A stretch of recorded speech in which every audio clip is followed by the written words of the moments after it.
I died, choking on my own blood. The metallic tang flooding my mouth as the semi-truck's grill crumpled my windshield like tin foil.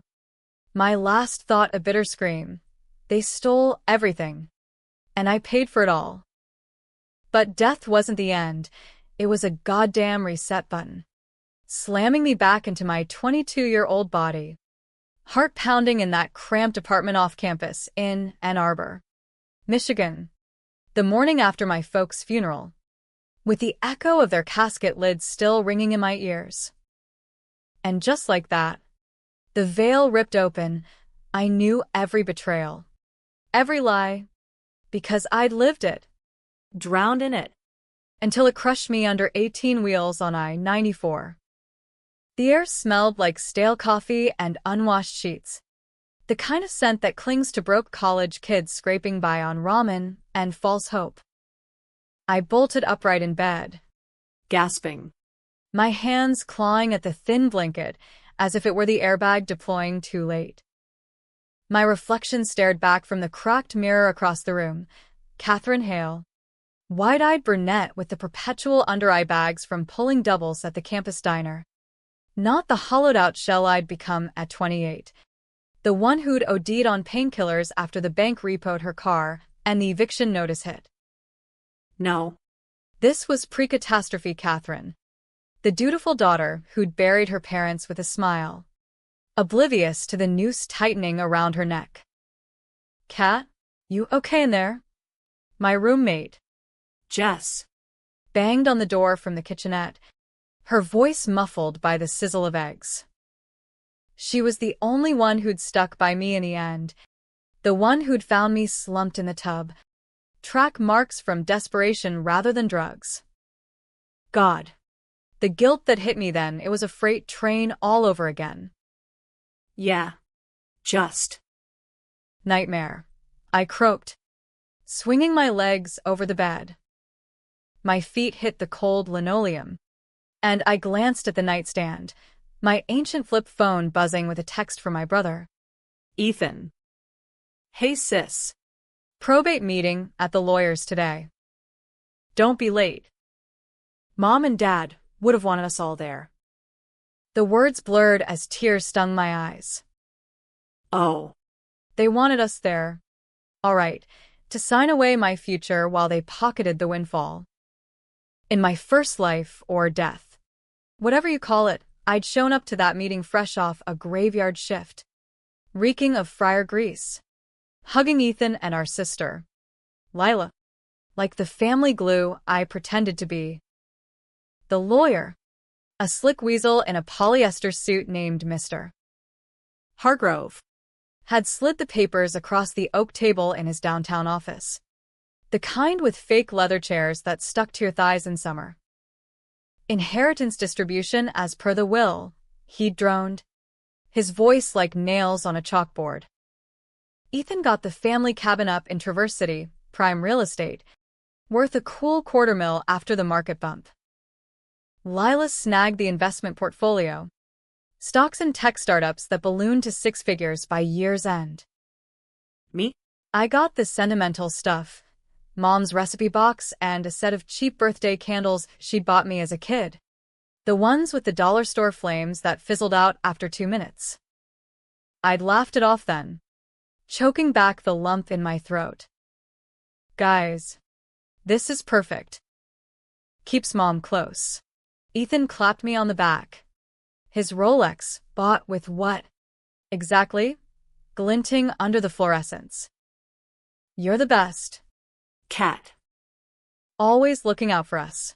Lila air-kissed my cheek, her new designer purse swinging like a taunt. But that night, alone in my efficiency, I'd cracked open the recipe box and found the first crack in the facade, a yellowed letter from Dad's accountant, dated 5 years back, warning about irregular transfers to an offshore account. I dismissed it as grief fog, but now, reborn, it burned like acid in my gut.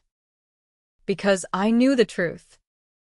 6 months after the funeral, the debt collectors started calling. $8,700 in credit card charges, racked up in my name. 4 luxury trips to Vegas and Miami, Ethan's poker buddies and Lila's spa weekends. Fraud. I'd screamed into the phone. But the statements matched my social security number. Signed with my looping C. They'd forged it. My own blood. Dipping into Dad's secret slush fund meant for emergencies. Framing me as the screw-up to cover their tracks. The cabin? Bought with laundered cash from Dad's side business, something shady with real estate flips that skirted tax laws. Mom had known. Buried it to keep the peace. But her silence doomed me. I'd fought it, lawyers, credit bureaus, even a PI who ghosted after Ethan convinced him otherwise. My grades tanked. Scholarships vanished. Jobs dried up with the bankruptcy on my record. Isolation crept in like Michigan winter. Jess moved for a boyfriend. Friends faded. And the bottle became my only company. The truck? A deliberate swerve on a rain-slicked highway. The driver texting about a bonus from an anonymous tip. Ethan's doing? To silence my digging. Now. Staring at that text, rage coiled in my chest like a spring-loaded trap. This time, I wouldn't play the martyr. I'd unravel them thread by thread, make them choke on their own greed. But first, I had to act normal. Smile for the camera. Because revenge isn't a sprint, it's a goddamn marathon with landmines. I showered quick. The hot water scalding my skin as memories flashed. Lila's Instagram flexes from the Hamptons. Ethan's LinkedIn humble brags about his entrepreneurial ventures. They thought I was the weak link. The one who'd fold under pressure. Big mistake. By the time I stepped into Hargrove's office that afternoon, my game face was ironclad, jeans pressed, hair in a neat ponytail, notebook in hand like the eager beaver they expected. Ethan was there first, sprawled in a chair, scrolling his phone with that cocky grin, his jawline sharp as a switchblade. 25. Golden boy. The one Dad always called the future. Lila arrived fashionably late. Lululemon everything. Her blonde highlights screaming money she hadn't earned. Cat. Hugs. She enveloped me in Chanel No. 5. Her nails digging in just a tad too hard. Hargrove cleared his throat. Spectacles perched on his beak nose. Shall we begin? The Hale estate, $450,000 liquid assets, properties, and miscellaneous. My heart hammered, but I kept my eyes down, feigning the wide-eyed innocence they'd exploited. As he rattled off the allotments, cabin to Ethan, portfolio to Lila, candles to me, I felt bile rise. This time, though, I had questions. Mr. Hargrove, about Dad's accounts. Were there any irregularities? Offshore stuff? Maybe. The room froze. Ethan's thumb stilled on a screen. Lila's laugh tinkled like breaking glass. Offshore? Cat. You're such a worrier. Dad was a simple guy, tires and oil changes at the shop. Hargrove shifted, papers rustling. All above board. MS. Hale. Your father was meticulous. Liar. In my death spiral, I'd hacked the PI's leftover files. Dad's tire shop was a front for flipping foreclosed homes, dodging capital gains with shell companies. Ethan had the keys. He'd been skimming since 18. But I nodded. Sweet as pie. Just curious. Family first, right? We signed. The pen heavy as lead. Outside, under a slate-gray sky threatening snow, Ethan slung an arm around me. Drinks on me tonight? Celebrate the Hale legacy. I leaned into it, forcing a grin. Wouldn't miss it, But as we piled into his gleaming Escalade, bought how? Exactly, my mind raced. Step 1. Access the recipe box before they pawned it. Step 2. Tail Ethan to his meetings. Step 3. Turn their greed against them. That night at the bar, a dive called Rusty Anchor off State Street. The neon buzzed like angry hornets. Ethan pounded shots, regaling us with tales of his next big flip, a condo in Detroit's gentrifying hoods. Lila nursed a Cosmo, eyes glazing over deals she didn't understand, but loved spending. I sipped water, playing the lightweight, ears perked for slips. Remember that one property on Jefferson? Ethan slurred, elbowing me. Dad's golden goose. Paid for this ride. He patted the dash of his truck outside, but his eyes darted guilt? No. Calculation. Lila snorted. And our vacations. God. Cat. You should have come to Cabo. But you were always buried in books. Because I was paying the utilities while you two played hooky. I thought. But aloud. Next time. Promise. My phone vibrated, Jess. Checking in. You good? I texted back. Better than ever. By midnight, they were trashed. Ethan belting Springsteen off-key. Lila flirting with the bartender for free rounds. I slipped out, feigning a call from work, and tailed Ethan's truck from the shadows. He didn't go home to his loft downtown. Instead, he veered into an industrial park on the outskirts, parking by a chain-link fence rattling in the wind. I killed my headlights 2 blocks back, heart thumping as I crept closer on foot, boots crunching gravel. A warehouse loomed, graffiti-tagged and forgotten, floodlights casting long shadows. Ethan met a guy in a hoodie, low voices. Envelope exchange. Bribe? Pay off. My phone camera zoomed, capturing the plate. Michigan temp tags. Untraceable. But I knew that stance, the hunched shoulders, the quick glance over the shoulder. It was Hargrove's nephew, the one who'd handled Dad's paperwork. Click. Evidence number 1. Back in my apartment, I uploaded the pics to a burner drive, pulse racing with a high I'd never chased in life. Sleep came fitful, dreams of twisted metal and accusing eyes. Morning brought clarity. This wasn't just about money. It was about the lie of family, the way they'd carved me out like a tumor, leaving me to fester. Dad's secret? He'd started the schemes to fund Ethan's education, private tutors, Ivy applications that flopped anyway. Mom covered for it, her cancer treatments eating the legit savings, forcing deeper dives into the dark. And me, the afterthought, the girl who fixed the books, balanced the checkbook at 16, while they partied. I'd confronted them once. In that first hellish year. Post-it bomb. How could you? I'd sobbed over takeout in Ethan's condo. Statements splayed like autopsy photos. Lila had rolled her eyes. It was Dad's mess. You were always his favorite. Take the hit. Ethan. Colder. Grow up. Cat. Blood's thicker. But business is business. Now. Reborn. I'd make them taste their own medicine. But controversy loomed. My first move?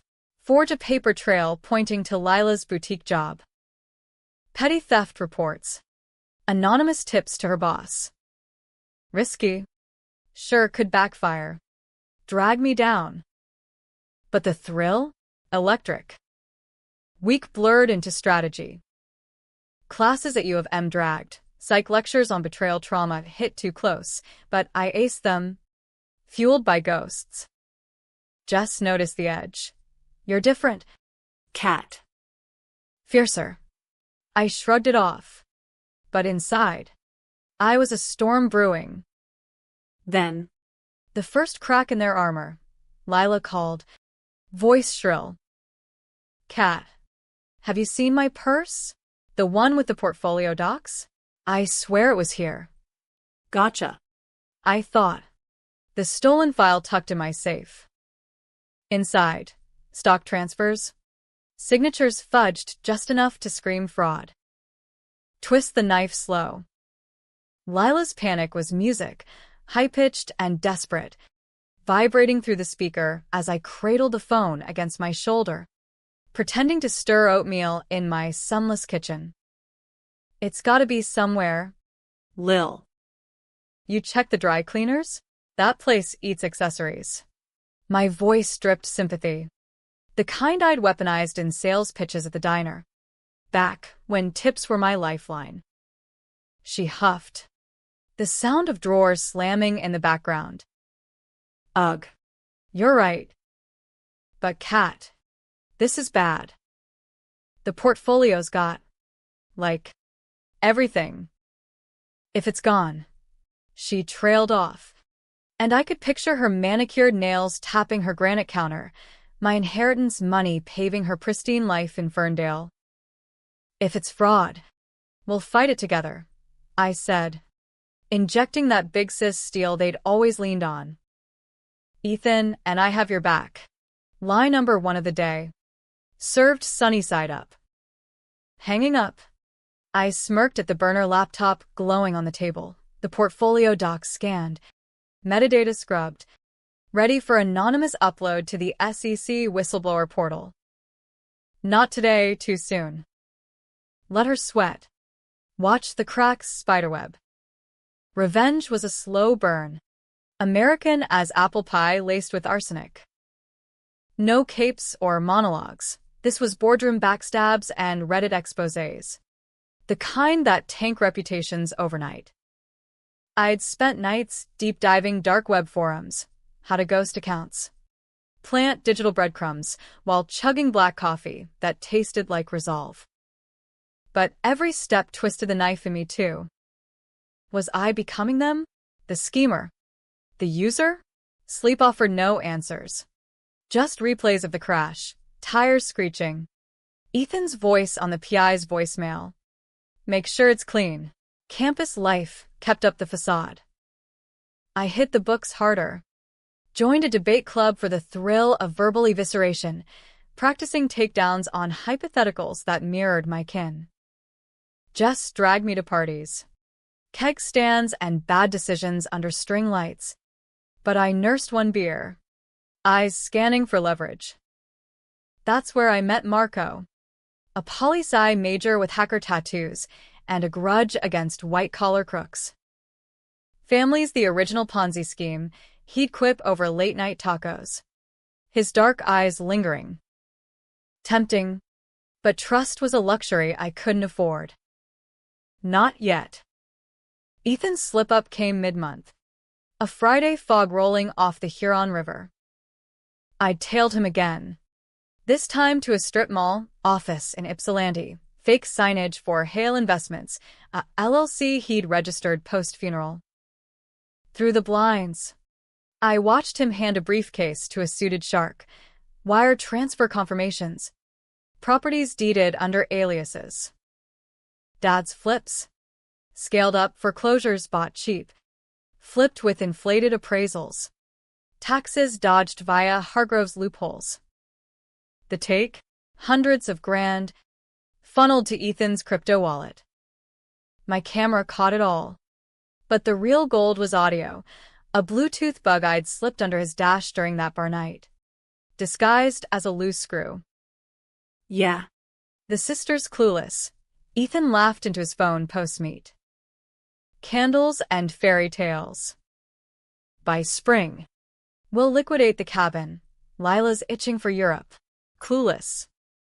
The word ignited something feral.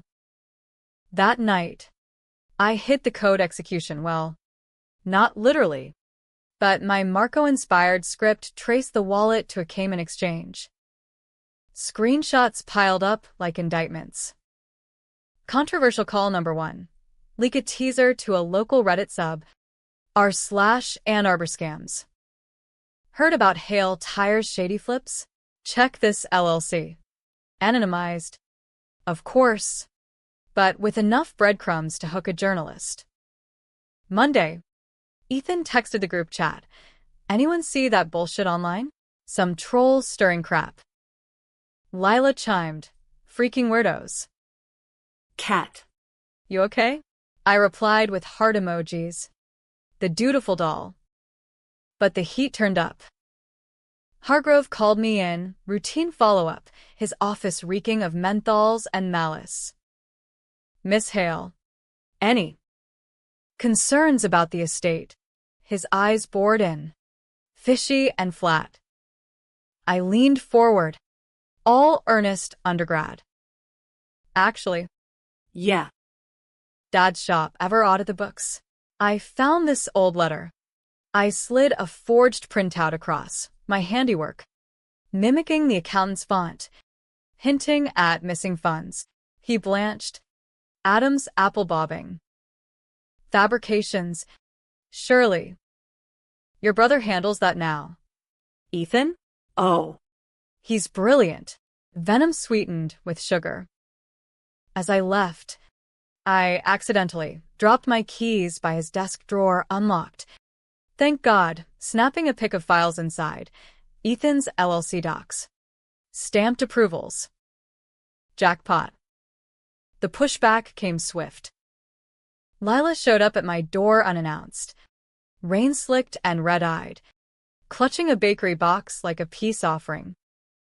Cat. Family dinner? Please? Ethan's being a dick about the online stuff. But I miss us. Her lower lip quivered. Oscar-worthy. If I hadn't seen the rehearsal in my nightmares. We ended up at a chain steakhouse in Plymouth. The kind with endless breadsticks and vinyl booths scarred by forks. Ethan arrived late. Ty Askew. Ordering the ribeye like he owned the place. Conversation danced around mines. Mom's recipes. U of M games. The cabin's potential. Then Lila pounced. Cat. That Reddit thing, you wouldn't say anything, right? I forked my salad. Slow. Me? God. No. But if there's truth to it, trail off. Let the implication hang like smoke. Ethan's fork clattered. Truth? It's envy. Cat. People see success. They hate. His eyes narrowed. The golden boy cracking. Pupils dilated. A tell from his poker bluffs I'd clocked at family holidays. Over dessert. Cheesecake I couldn't stomach. My phone buzzed. A news alert. Local paper. Questions swirl around Hale family holdings amid online claims. My anonymous tip.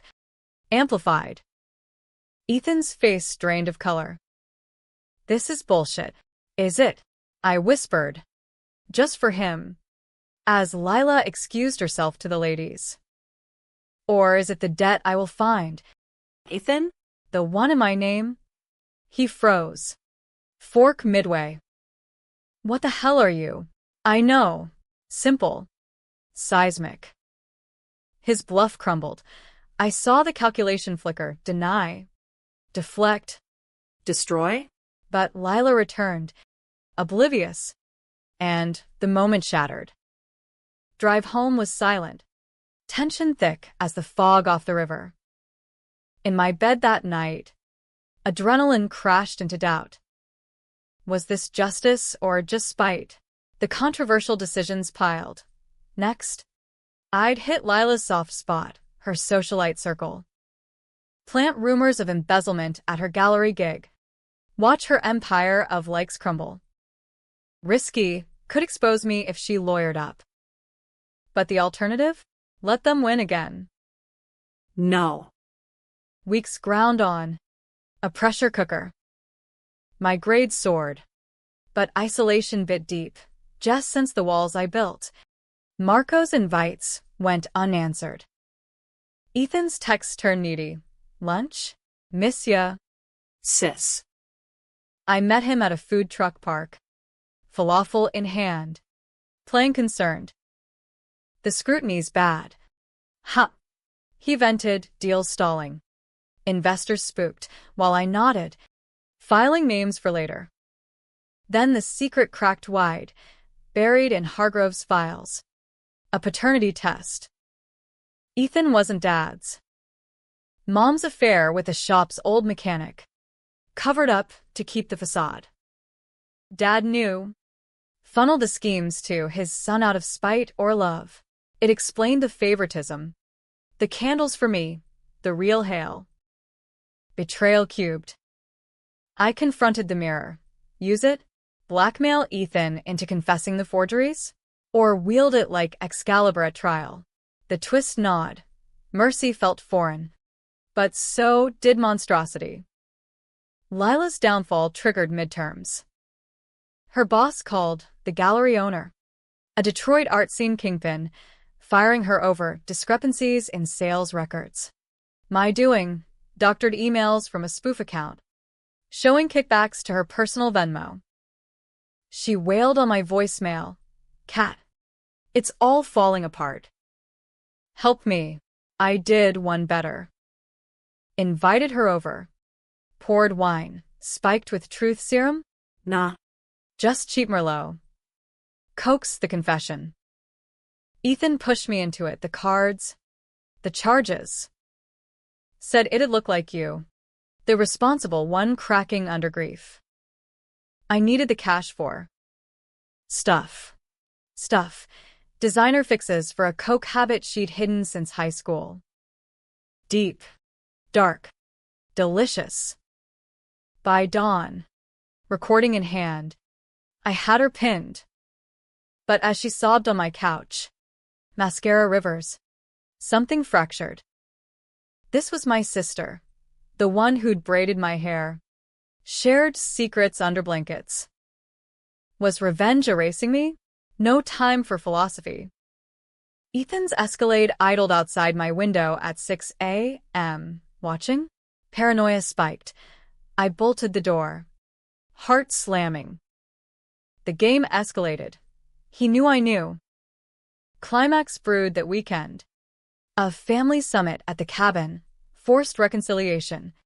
They thought.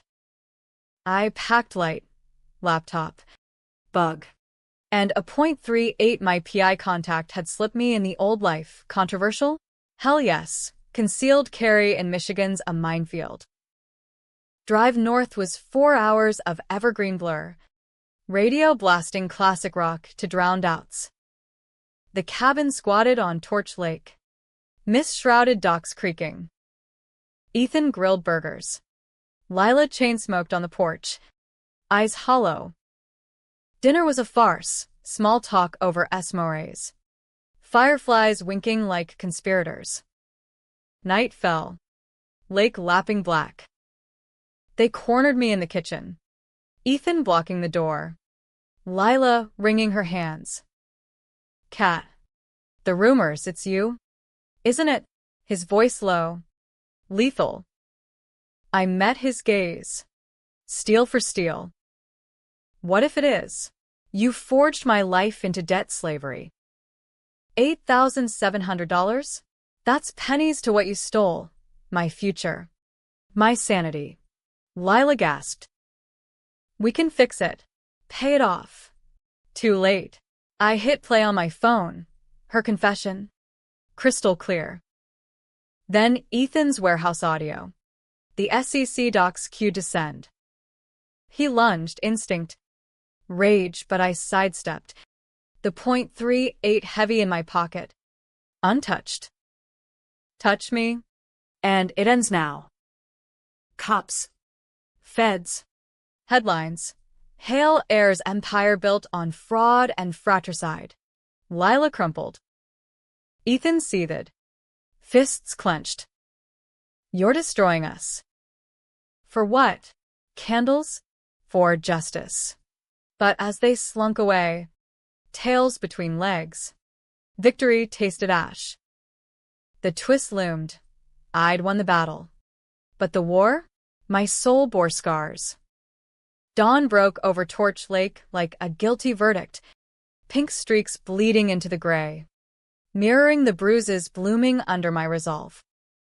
I hadn't slept, curled on the lumpy couch with a .38 under a throw pillow, ears tuned to every creak, every whisper from upstairs where Ethan and Lila plotted in hushed fury.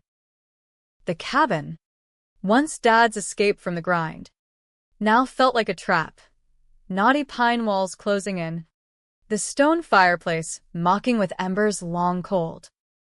I'd forced this showdown, but victory? It slithered away like lake fog, leaving only the hollow echo of what I'd become. Morning coffee brewed bitter, the pot gurgling accusations. Ethan descended first, hair tousled, flannel unbuttoned over a white tee stained with last night's ketchup, vulnerable, almost human. Cat, let's talk. Real talk. No smirk. Just fatigue etching lines around his eyes. The kind that come from mirrors you avoid. I poured 2 mugs, handing his black. No sugar, the details you hoard and hate. We stepped onto the deck. Adirondack chairs scraping splintered wood.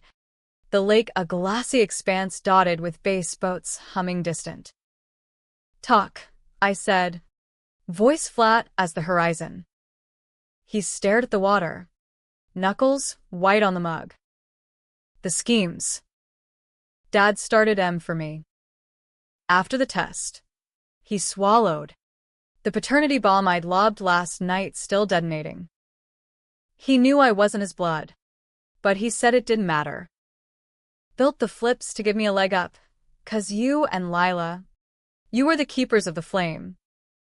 Straight A Catherine, artist Lila. Me? The fuck up with the gambling Jones. Sympathy flickered, damn it, then died. So you repaid him by bleeding the family dry? Framing me for your debts. Ethan winced. It escalated. The cards were a one-time thing, Vegas hole I dug. Hargrove suggested the switch, said you'd never check. The good girl. He met my eyes. Raw. I hated it. But stopping meant admitting I was nothing without the con. Lila joined then, bundled in a hoodie 2 sizes too big, Mom's. I realized with a gut punch, her face puffy, devoid of Foundation's armor. Cat. I recorded it all. The confession? Use it. Ruin us. Her voice cracked. Not performative this time. But Ethan's right, we were scared kids playing at adults. Dad's will? It was his last fuck you. Knowing the truth. Candles for you. Because you were the only real hail. The air thickened. Midges buzzing like indictments. Controversial crossroads. Forgive and fold. Or press send on the dossier, the audios. Docs. Traces that would torch their worlds? Prison for Ethan. Exile for Lila. Headlines branding us the dysfunctional Hales of Michigan. But me? Collateral splash, the vengeful sister. Unemployable in this small state web. I died because of you, I said, the words slicing the silence. Not just the debt, the crash. You paid that driver to end me. Ethan. When I got too close, he paled, mug shattering on the deck. What? No, God. No. The PI said accident. But I called him off. Too late. Horror twisted his features, genuine as the blood draining from his face. Lila sobbed, collapsing into a chair. Ethan didn't, I did. The tip line. Anonymous. Thought it'd scare you quiet. Not. She buried her face, shoulders heaving. Twist like a knife, not him, her. The fragile one. The addict with the perfect feed. My sister. My shadow. The one I'd protected from Mom's rages. Dad's indifference. Rage boiled. But beneath? Pity. Sharp as glass. I stood. The .38's weight a phantom now. Why? Fear, she whispered. You were digging. And I couldn't lose it all. The portfolio was my fix, stocks for highs, crashes for lows. Pathetic. Ethan pulled her up, arm around her like the brother he'd never been to me. Kat, we're done. The money, cabin, accounts, it's yours. Sign it over. We'll confess. Take the fall clean. Temptation dangled. Clean slate. Inheritance intact. Them in cuffs. A happy ending? Poof. But as gulls wheeled overhead, screaming, I saw the lie. Vengeance wouldn't resurrect the lost years. The OD haze. The truck's roar. It'd chain me to their wreckage. Decision crystallized. Controversial to the core. Mercy, laced with justice. No jail, I said, voice steady. Reparations. Ethan. Dissolve the LLCs. Fund a scholarship in Dad's name. For kids like us. Broke but hungry. Lila. Rehab real this time. 6 months minimum, and restitution to the debt victims. Starting with me. $8,700. Plus interest. And the truth. Full disclosure to the family lawyer. No Hargrove. Clean books. Or I hit send. They stared. Stunned. Ethan nodding slow. Lila murmuring thanks through tears. But the real twist? As we drove south that afternoon, windows down to Huron's chill, I felt the reset's cost. Reborn. Yes. But scarred. Trust evaporated. Family, a conditional contract. The cabin faded in the rear view. Not sold, but preserved. A monument to what we'd almost lost. Back in Ann Arbor. Life rebooted glitchy. I aced finals. Landed an internship at a Detroit firm, white-collar crime division. Irony's gift. Jess threw a survival party. Marco's hand brushing mine intentional now. Sparks sans suspicion. Ethan texted updates. LLC shuttered. Scholarship launched. Lila checked in from treatment. Voice clearer. Promising amends. But nights brought ghosts. The crashes screech. Mom's unspoken apologies. I'd saved them. But who saved me? Therapy. Maybe DR. Ellis. Sharp as a scalpel. Unpacking the martyr complex I'd worn like skin. Revenge is a mirror. Catherine. What do you see? Myself.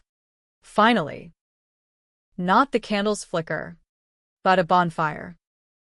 Spring thawed Michigan grudgingly. Cherry blossoms rioting pink along the diagram. I walked graduation alone. Robes billowing. Cap tassel swaying. Ethan and Lila absent by choice. Their penance private. Diploma in hand, I ditched the ceremony for the diner. Last shift. Tips jingling like vindication.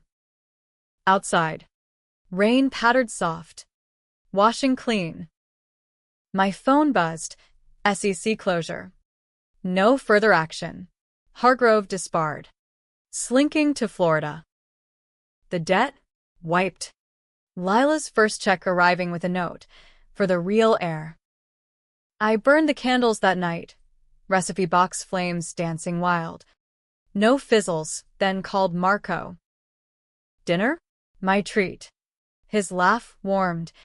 Tentative trust budding. Rebirth wasn't erasure. It was rewrite. Betrayed? Yes. Vengeful? Once. Now? Catherine Hale. 23 going on unbreakable, debt-free. Sibling shackled. Story mine to author. The truck's shadow lingered, but I steered clear, headlights cutting fog toward whatever dawned next. Family's a gamble. Sometimes you bluff. Sometimes you fold. Me? I played my hand, and damn if it didn't feel like winning.